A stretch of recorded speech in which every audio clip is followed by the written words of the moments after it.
नमस्कार प्यारे साथियों, कैसे हैं आप सब लोग। उम्मीद करता हूं दोस्तों आप सभी अच्छे होंगे, बढ़िया होंगे। देखो साथियों, जैसा कि आप सब लोगों को पता है कि 28 फरवरी 2026 को अमेरिका और इजराइल ने मिलकर इस बार फिर से क्या किया है, इस बार फिर से इन्होंने ईरान के ऊपर हमला किया है। ईरान के ऊपर दोस्तों अमेरिका ने और इजराइल ने इस बार ये जो हमला किया है ना, यह हमला काफी घातक था। और इस हमले में दोस्तों होता क्या है कि ईरान के जो सुप्रीम लीडर थे आयतुल्ला खमेनी, इनकी इस हमले के अंदर मौत हो जाती है। और इनके साथ साथ इनके जो साथ में 40 लोग थे जो बड़े बड़े पदों के ऊपर वो लोग रहते थे, उनकी भी इस हमले के अंदर मौत हो जाती है। एक बात दोस्तों इस वीडियो के अंदर मैं आपको बताना चाहूंगा। देखिए, इजराइल और ईरान दोनों ऐसे देश हैं जिनके बीच में काफी सालों से युद्ध चला आ रहा है। और ये जो युद्ध है इसका अंत पहले भी नहीं हुआ था और आज भी नहीं हुआ है और शायद आने वाले समय में भी नहीं होगा। लेकिन अब क्या हुआ है, इस बार अमेरिका जो है ना, वो एक और ऐसा देश बन गया है जो इजराइल के साथ मिलकर ईरान के ऊपर वॉर कर रहा है, यानी कि हमले कर रहा है। और अमेरिका दोस्तों इस हमले के पीछे एक वजह बताता है। अमेरिका ये कहता है कि भाई हम ईरान के ऊपर इसलिए हमला कर रहे हैं क्योंकि ईरान जो है न्यूक्लियर वेपन्स बना रहा है और हम ईरान को मना कर रहे हैं कि आप न्यूक्लियर वेपन्स मत बनाओ, लेकिन ईरान जो है फिर भी न्यूक्लियर वेपन्स बना रहा है। और हम उन न्यूक्लियर वेपन्स को बनाने से रोकने के लिए इजराइल के साथ मिलकर ईरान के ऊपर हमला कर रहे हैं।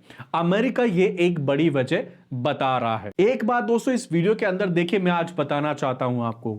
देखिए, इजराइल और ईरान दोनों ऐसे देश हैं जिनके बीच में आज तक शायद मुझे नहीं लगता कि कोई भी ऐसा युद्ध हुआ है जो जमीनी स्तर पर हुआ है।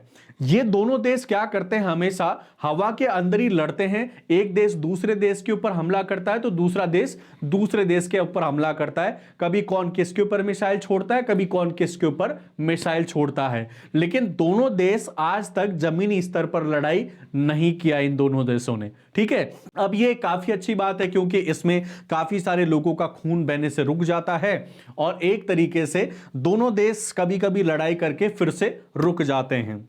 अब देखिए दोस्तों, कई सारे ऐसे लोग भी हैं जिनके माइंड में ऐसा भी आता होगा कि यार मान लो अगर इन दोनों देशों के बीच में कभी जमीनी स्तर पर लड़ाई हो जाती है तो उस कंडीशन में क्या होगा, कौन सा देश जीतेगा, कौन सा देश हारेगा। तो देखिए दोस्तों, अगर आप लोगों के माइंड में भी ऐसा कुछ है और आप भी इस सवाल का जवाब जानना चाहते हैं तो आज का ये वीडियो आप एंड तक देखो, क्योंकि आज का ये जो वीडियो है ना, इस वीडियो के अंदर मैं आप सभी लोगों को ये बताने वाला हूं कि भाई अगर ईरान और इजराइल दोनों देश अगर जमीनी स्तर पर युद्ध लड़ते हैं तो उस कंडीशन में कौन से देश की सेना जो है पावरफुल है, कौन सा देश हार सकता है और कौन सा देश जीत सकता है, आज इस वीडियो के अंदर हम वो समझने की कोशिश करेंगे।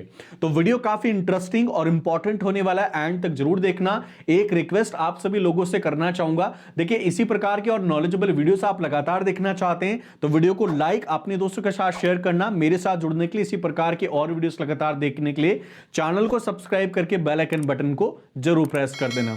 चलिए अब हम शुरुआत करते हैं आज के इस वीडियो की।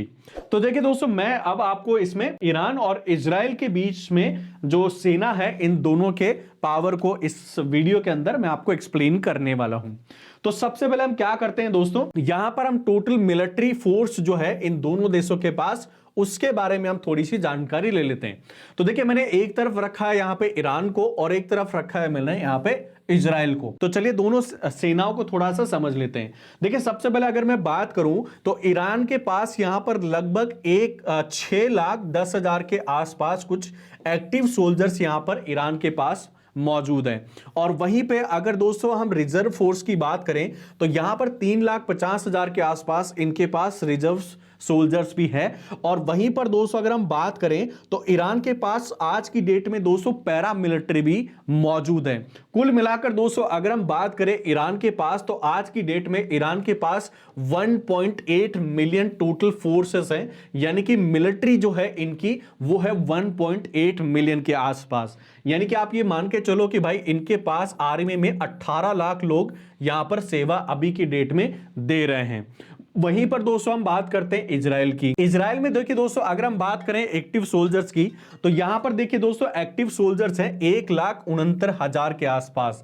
वहीं पर दोस्तों अगर हम रिजर्व सोल्जर्स की बात करें तो यहां पर 6,65,000 रिजर्व सोल्जर्स हैं। अगर दोस्तों आप लोगों को ये पता नहीं है कि एक्टिव सोल्जर्स और रिजर्व सोल्जर्स क्या होते हैं, तो वो भी मैं आपको बता देता हूं। देखिए एक्टिव सोल्जर्स का मतलब है कि जो लोग अभी सेवा दे रहे हैं आर्मी के अंदर, जो अभी गन लेकर कहीं ना कहीं खड़े हैं, उनको बोलते हैं हम एक्टिव सोल्जर्स। और जो रिजर्व सोल्जर्स हैं वो कहीं ना कहीं आर्मी में सेवा तो दे रहे हैं, लेकिन आज की डेट में वो ड्यूटी नहीं कर रहे। जब उनकी जरूरत पड़ेगी तो वो आर्मी के अंदर अपनी ड्यूटी दे सकते हैं, अपनी सेवा दे सकते हैं। तो यहां पर कुल मिलाकर दोस्तों आज की डेट में 2026 के डेटा के अनुसार इनके पास कुल मिलाकर 6,70,000 के पास टोटल आर्मी में अभी लोग मौजूद है। यानी कि आप ये समझ लो कि इनकी आर्मी के अंदर 6,70,000 लोग जो है अभी सेवा दे रहे हैं, यानी कि अभी इनके पास 6,70,000 लोगों की आर्मी मौजूद है।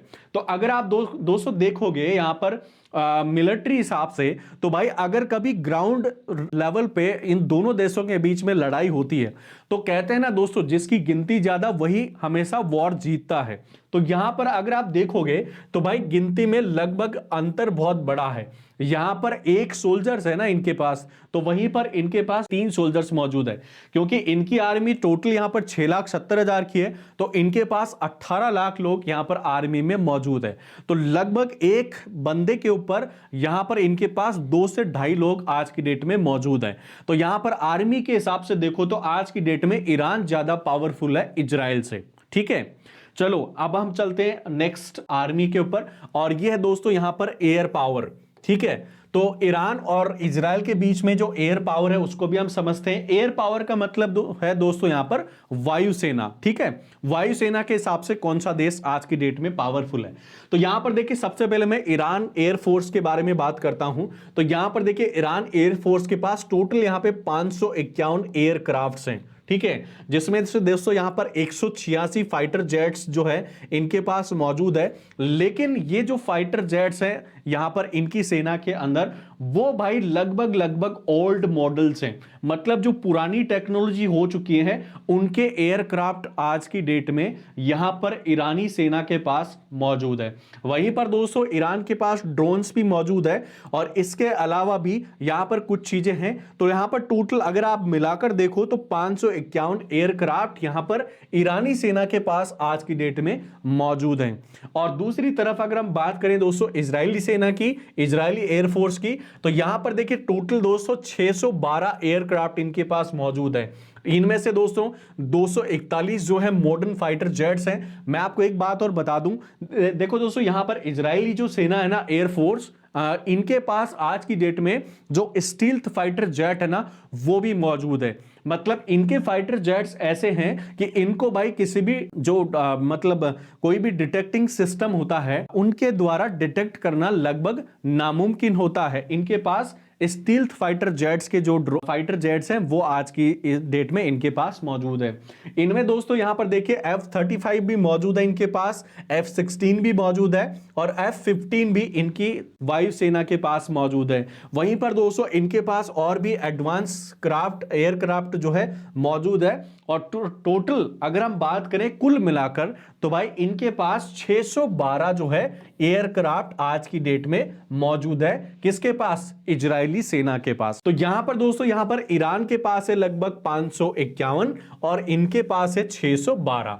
तो इसमें डिफरेंस थोड़ा बहुत ही है, कुछ पॉइंट यहां पर ज्यादा इनके पास एयरक्राफ्ट है, लेकिन इनके पास जो एयरक्राफ्ट मौजूद है आज की डेट में ईरानी सेना के पास वो ओल्ड वर्जन है, और यहां पर इनके पास जो एयरक्राफ्ट है वो अपडेट वर्जन है। फाइटर जेट्स जो है इनके पास स्टील्थ वर्जन के जो फाइटर जेट्स हैं वो आज की डेट में इनके पास मौजूद है। वहीं पर अगर आप सबसे प्लस पॉइंट की बात करें तो भाई इजरायली जो सेना है इस सेना का अभी सपोर्ट कर रहा है अमेरिका। तो अमेरिका के पास इतने एडवांस फाइटर जेट्स हैं जिनका मुकाबला करना लगभग पूरी दुनिया के लिए नामुमकिन है। तो आज की डेट में इस सेना के साथ में अमेरिकन जो वायुसेना है वो भी कहीं ना कहीं एक तरीके से खड़ी है आज की डेट में। तो वहां से भी आने वाले भविष्य में जो टेक्नोलॉजी है वो इंपोर्ट होगी और वो सेना की जो टेक्नोलॉजी है वो इजरायली सेना आने वाले समय में इस्तेमाल कर सकती है। तो ये इनके लिए काफी नेगेटिव पॉइंट हो सकता है भविष्य में। ठीक है, अब हम बात करते हैं दोस्तों अगली आर्मी के हिसाब से। तो ये है दोस्तों यहां पर नेवल पावर। ठीक है, नेवी फोर्स हम जिसको बोलते हैं, ठीक है, जिसको हम बोलते हैं जल सेना। ठीक है, उसके हिसाब से कौन सा देश पावरफुल है। तो यहां पर देखो, अगर हम ईरान की बात करें दोस्तों, तो ईरान की जो नेवी है इसके पास टोटल 107 जो है शिप है। ठीक है, और इनमें लगभग 25 जो है सबमरीन्स भी मौजूद है। और वहीं पर दोस्तों अगर हम इजरायली नेवी की बात करें तो यहां पर लगभग 62 शिप है और इसमें से 5 डॉल्फिन सबमरीन्स भी इनके पास मौजूद हैं। डॉल्फिन सबमरीन्स दोस्तों ऐसी सबमरीन्स होती हैं जो पानी के अंदर बहुत गहराई तक जाकर वहां से ये हमला कर सकती है। वहीं दोस्तों इन सबमरीन्स के अंदर न्यूक्लियर वेपन्स भी होते हैं, न्यूक्लियर हमला भी ये सबमरीन्स कर सकती है। वैसी सबमरीन्स दोस्तों आज की डेट में इजरायली सेना के पास मौजूद है, लेकिन ईरान की जो सेना है इनके पास ऐसी कोई भी सबमरीन्स मौजूद नहीं है। हां ये है कि भाई इनके पास 25 सबमरीन्स मौजूद है, वहीं इनके पास 5 डॉल्फिन सबमरीन्स है। इनके पास सबमरीन्स तो है लेकिन इनके पास 5 डॉल्फिन सबमरीन्स है। टोटल यहां पर दोस्तों 107 है ईरान के पास, तो यहां पर इजराइल के पास सिर्फ 62 मौजूद है। तो यहां पर भी अगर आप नंबर देखो तो भाई लगभग 2 गुना के आसपास है। तो ईरान की जो सेना है वो यहां पर भी दोस्तों नेवी सेना वो इजरायली सेना से पावरफुल है, लेकिन बात वही होती है इनके पास टेक्नोलॉजी एडवांस है। एडवांस टेक्नोलॉजी के हथियार आज की डेट में इजराइल अपने पास रखता है, पुराने वर्जन के इनके पास हथियार मौजूद नहीं है। ठीक है, चलो आगे हम बात करते हैं यहां पर नेक्स्ट स्टेप में, और यह है दोस्तों न्यूक्लियर पावर। देखिए दोस्तों मैं आपको बताऊं आज की डेट में वही देश दुनिया के ऊपर राज करेगा, यानी कि वही देश दुनिया का राजा बनेगा जिसके पास न्यूक्लियर बॉम्ब्स हैं, हाइड्रोजन बॉम्ब्स हैं, वही देश दुनिया के ऊपर राज करता है।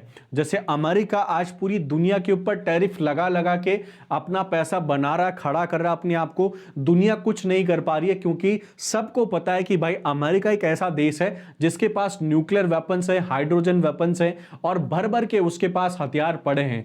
अगर कोई भी देश उसके सामने खड़ा हुआ, उसे जवान लड़ाने की कोशिश करेगा तो वो अमेरिका उस देश को पूरी तरह से बर्बाद कर सकता है।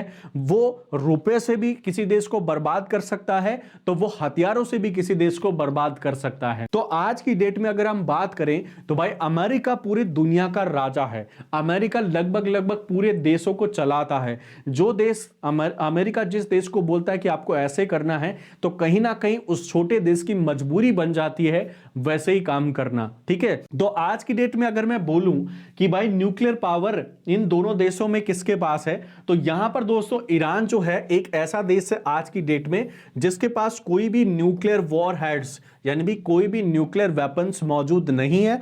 वहीं पर दोस्तों अगर आप बात करें इजराइल की, तो इजराइल एक ऐसा देश है जिसके पास न्यूक्लियर वेपन्स हैं और इनके पास लगभग दोस्तों आज की डेट में 90 न्यूक्लियर वेपन्स हैं, जिनको अगर इजराइल दागता है किसी भी देश के ऊपर तो ये वेपन्स तबाही मचा सकते हैं।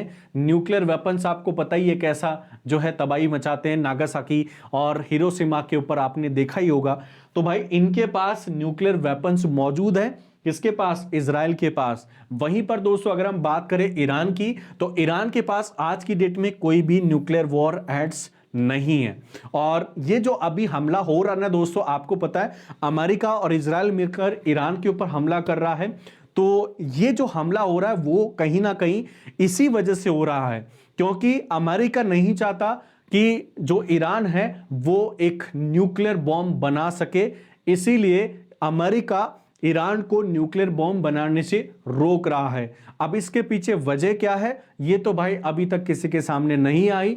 अमेरिका वालों को ही पता होगी कि इसके पीछे वजह क्या है, लेकिन अमेरिका के पास कोई ऐसी ठोस वजह है, इसीलिए अमेरिका इस देश के ऊपर हमले पे हमले करे जा रहा है और इस देश को सख्त चेतावनी दे रहा है कि आप न्यूक्लियर वेपन्स नहीं बना सकते।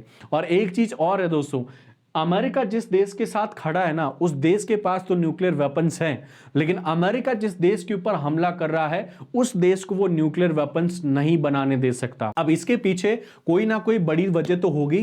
क्या वजह है, कौन सी वजह की वजह से अमेरिका ईरान के ऊपर हमले किए जा रहा है, आप मुझे कमेंट बॉक्स में बता सकते हैं।